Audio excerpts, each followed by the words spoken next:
Welcome to PM Ready, your guide to becoming PMP certified. This is the lesson on cost-benefit analysis, Part 2.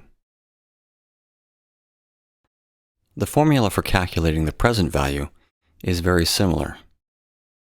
If you know the future value, you simply divide rather than multiply, using that same factor of 1 plus the rate of return to the power of n, which is the number of periods of these payments.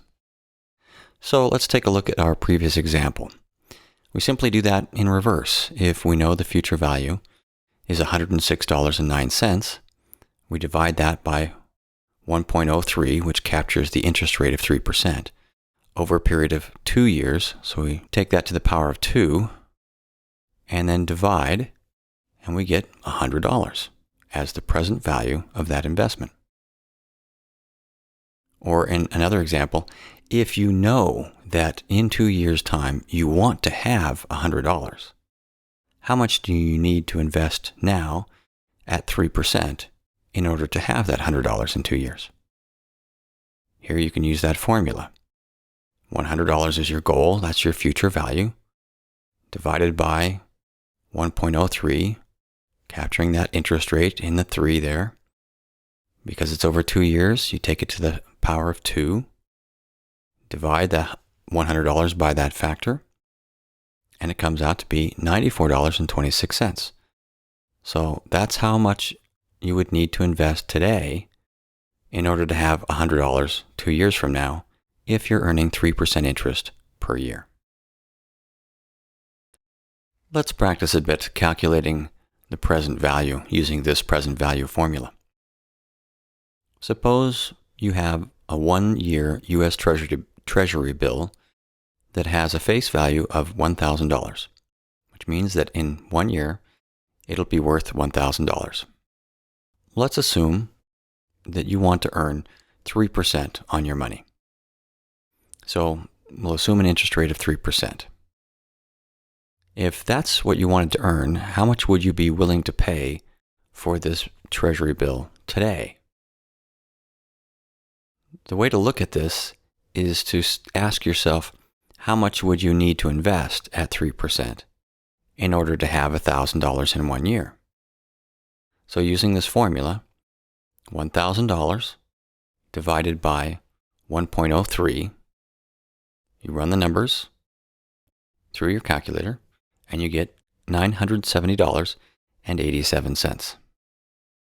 Now this isn't necessarily what a U.S. Treasury bill will sell for, but it's what it would sell for if everyone wanted to get 3% on their money. But because of risk and other factors in the market, the actual interest rate and the actual discount on this U.S. Treasury bill will vary. When talking about the time value of money, it's important to consider the effects of inflation. Let's assume for the moment that inflation is at about 3%.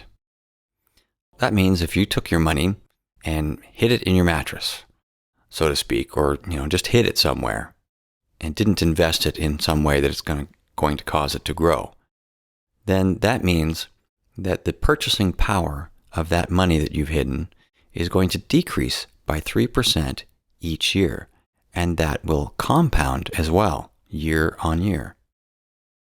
So in putting your money in the mattress causes you to lose money. Suppose you invest your money at 2% interest. It may seem that you're earning money because now you start with $100, you end up with $102 at the end of 1 year, but you're not keeping up with inflation. Inflation has passed you up by 1% per year, so you're still losing purchasing power. If you invest your money at 3%, you're just barely keeping up. Whereas if you invest your money at 5% or more than that, then you are ahead of inflation. In the case of 5%, you're staying ahead of inflation by 2%. It's like a race in which you're competing with inflation. You've got to stay ahead of it or you lose. So as you run the numbers on your investments, make sure to keep in mind the inflation rate as well. This is what is meant by adjusting for inflation.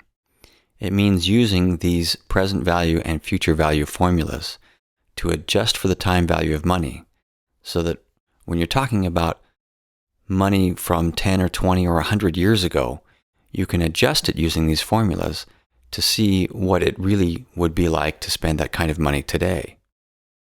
Also, for future value, for future money, you can figure out how much that would actually be in today's money. It's time now to introduce the concept of discounted cash flows, which we'll use in this example to show how we can account for or adjust for inflation.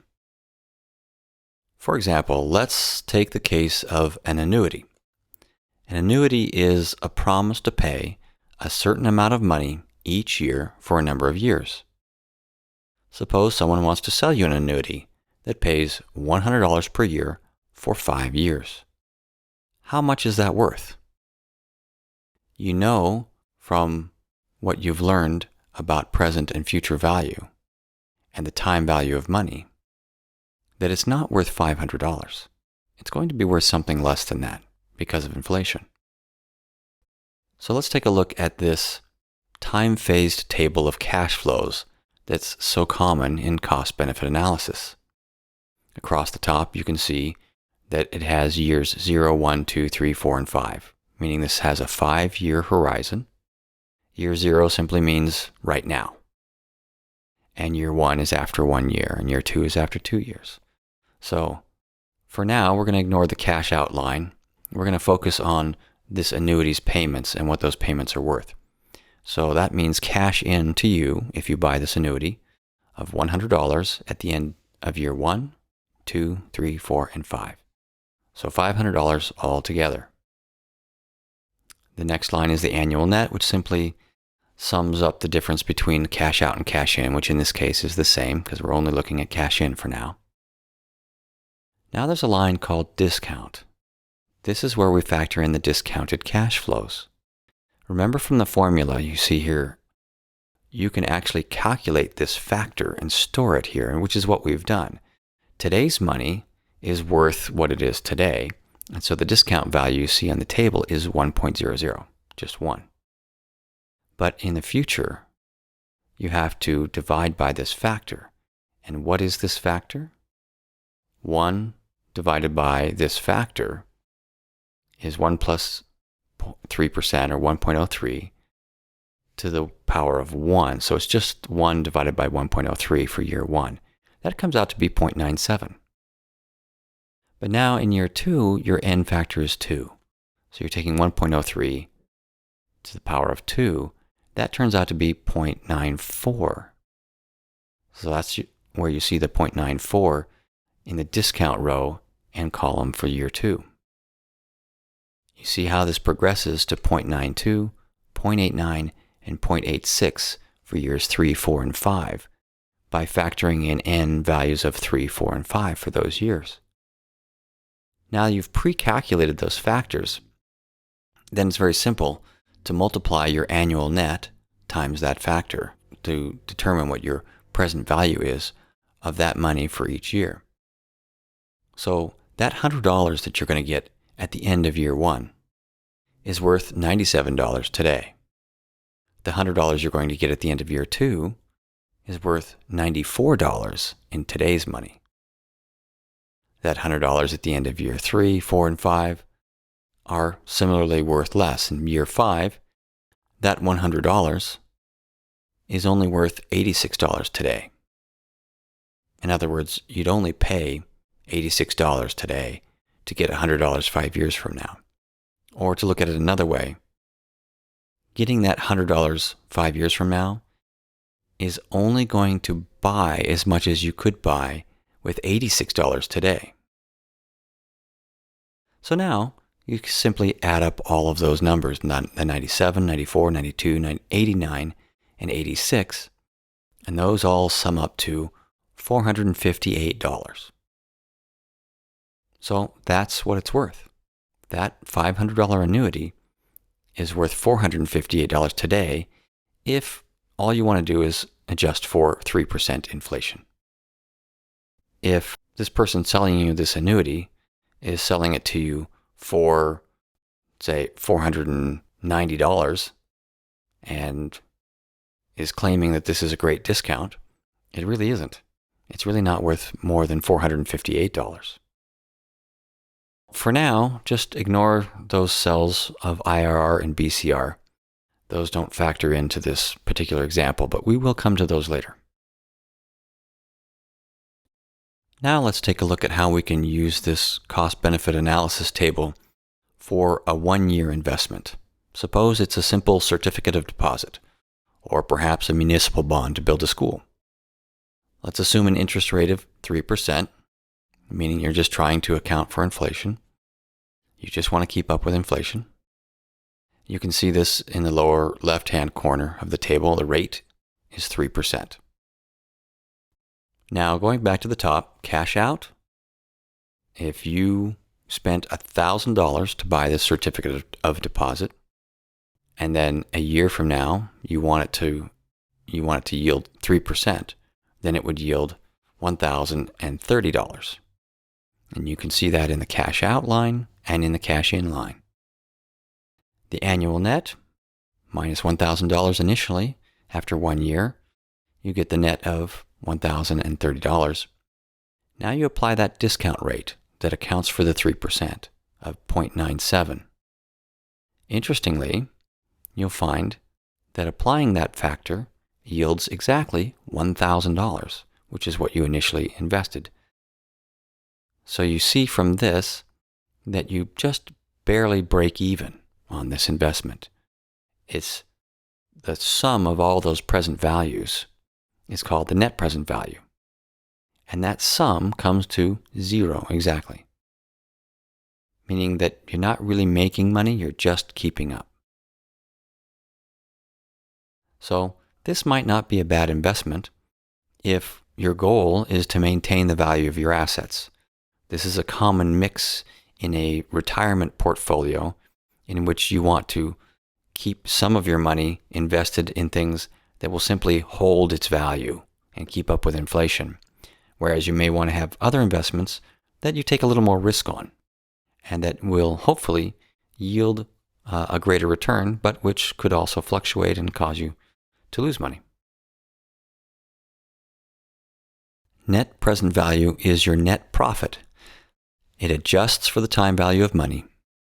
It's the sum of all of your discounted cash flows, both in and out, and it is by far the best measure of the expected business value. Unlike some of the other metrics that we've discussed, NPV accounts for the time as well as the size of the investment. Return on investment and the benefit-cost ratio, although simple and easy to calculate and useful, are not as good as NPV because they don't account for the duration or size of the project. Now let's take a look at a more involved example. Let's suppose that you decide you want to invest $1 million. It may be to develop a new product, or it may be to upgrade some manufacturing equipment, or it could be to outsource your IT call center and IT support. Whatever the reason, let's suppose that it will cost about $1 million of upfront investment, and that you expect to have $250,000 per year of benefit coming in from this investment, and that you'll receive that for at least the next 5 years. And we'll use a 5-year horizon on our cost-benefit analysis. Now, if it's a new product, that $250,000 could be profit. Or if it's the upgrade to your manufacturing equipment or your outsourcing project, it could be anticipated cost savings. Either way, that goes into the cash in line. Now take a look at that discount line. Notice that those numbers are a little different. It still starts with 1, but they decrease much more rapidly. This is because we're using a rate of not just 3%. Take a look at that rate cell, and you'll see that it's set at 10% rather than 3%. This is because for real-life projects, you generally want to do more than just keep up with inflation. You want to do better than that. for the time being, we're just going to use 10%, and we'll get more to that later. But that's your desired return on your investment. You want to make at least 10% on your money. As you run the numbers here, you can see that each year has a net present value, that $250,000. If you were to look at that without adjusting, then it would look like you're making $1.25 million cash in for your $1 million investment. But when you adjust for the time value of money and discount those cash flows, you can see how much less $250,000 is worth 5 years from now in today's money. Add all those up, and you find that the sum of all of your discounted cash flows actually turns out to be negative, which means that this project doesn't look so good. It looks like you're actually going to lose money, or at least not make the desired 10% return. You can see this also from your BCR here in this table. The benefit cost ratio is 0.95. Because this is less than 1, that means this is not a good investment. Now, this particular BCR is a little different than the one we talked about before because it's a BCR of the discounted cash flow, so it has been adjusted for the time value of money. Now let's take a look at this exact same scenario, but this time the only difference is that our desired rate of return is 3% rather than 10%, meaning that in this case, all we want to do is keep up with inflation. You can see that these numbers come out to be quite different. The discount rates are what we've seen before. They don't decline quite so rapidly. That means that your NPV each year is higher than it was before, and your overall NPV this time is now positive by $144,000 and change, almost $145,000. If all you want to do is stay ahead of inflation, this calculation shows you that this would be a good investment for that purpose. Now, this isn't really good enough for business, but it is good enough for maintaining the value of your assets. It's time again for another quiz. What is the present value of $1,000 a year from now, assuming an annual interest rate of 5%? Is it A, 0, B, 952, C, 1,000, or D, 1,050?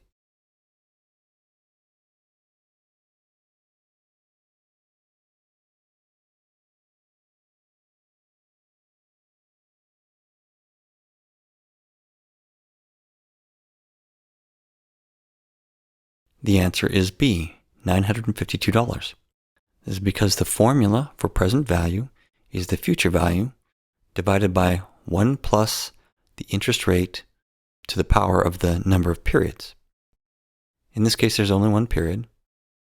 So it's $1,000, that's the future value, divided by 1.05 to account for the 5% interest rate, which is $952. What is the future value of $1,000 a year from now, assuming an interest rate of 5%? Is it A, 0, B, 952, C, 1,000, or D, 1,050?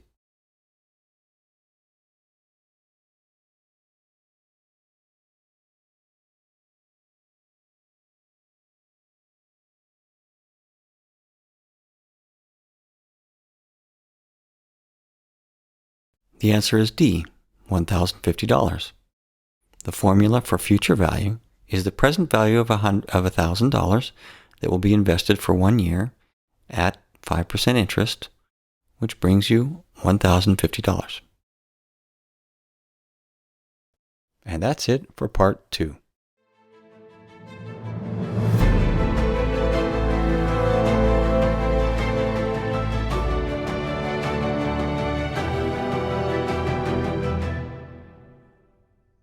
PM Ready is a publication of PM Guaranteed and is based on the Project Management Institute's PMBOK guide.